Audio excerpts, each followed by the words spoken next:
For Honor tips for the Berserker.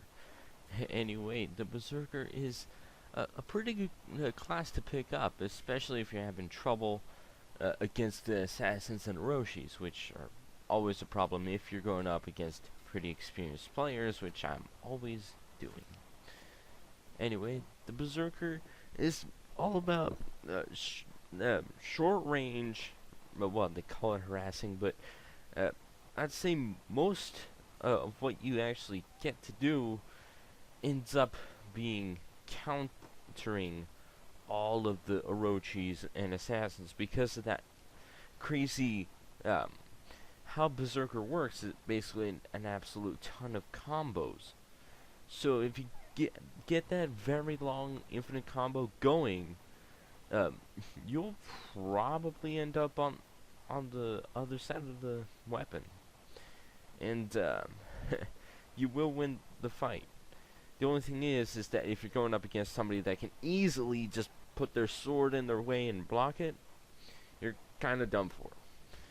And especially with somebody that knows how to parry, because it'll completely just stop your combos and whatnot. And one thing to take note, I'm not sure, but I'm not sure if all the Heroes with Shields have this, but the Conqueror, if that guy blocks your attacks, it'll be like a parry, so it'll completely just negate your whole combo. And yeah, which is not a very good thing.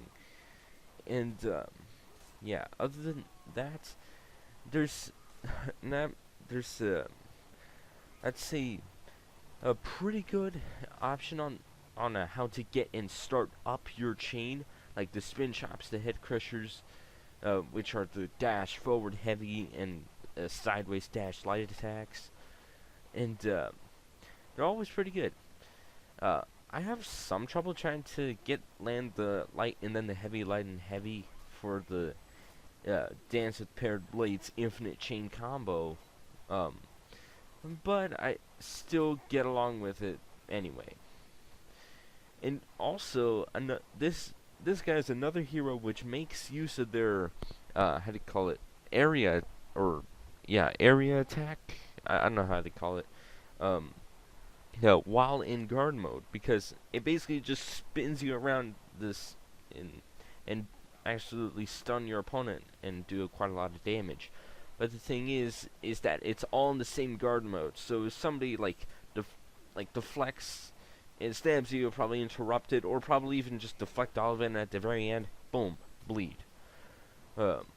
Or probably just block, parry, and just completely negate that. But be careful, because when you do use it, you'll drain half of your stamina bar, or I should say, cut it in half. And also, sometimes with the Berserker, you gotta play aggressive. Not saying that you might actually want to go back a little bit and try to calm things down before rushing it again, since you have, your stamina is all the way down. But I'd say when it comes to the Berserker, it's all about getting in your opponent's face. And anyway, other than that, for people that are still grinding and leveling up the Berserker, like I am, I just started to pick up Berserker, and it's actually pretty good.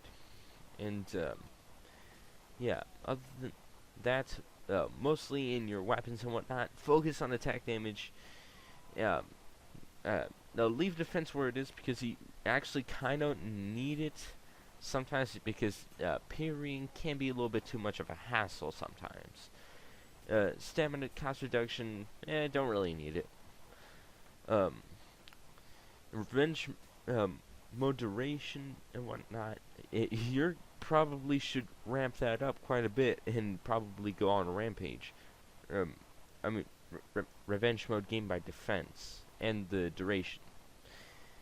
Gained by defense is so you don't have to block too many attacks to actually get your revenge mode and just outpower while you're outnumbered, overpowered.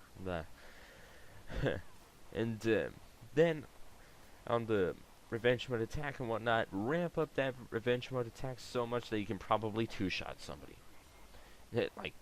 You can fill up that bar.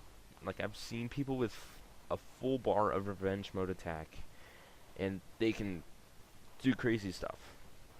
And as for revenge mode gain by injury, it's pretty good to have, but yeah, throw distance, well, depends on what playstyle. If you're playing, like, using your environment to your advantage, throw distance is the way to go. But if you don't really paying attention to throws, like probably throw them when their stamina's down just to knock them over, throw distance, don't even bother. And when it comes to the revive speed, yeah, I'd say it's not really, let's say, necessary. Block damage resistance, very good to ramp up. Why? Because people can still do a smidge bit of damage when you're still blocking them. So having that block damage resistance all the way up is one good thing. Stamina regen, same thing. But anyway, smack that like button, hit the sub, drop the comment. I'll see you guys later for another video on the channel. I'm out of here.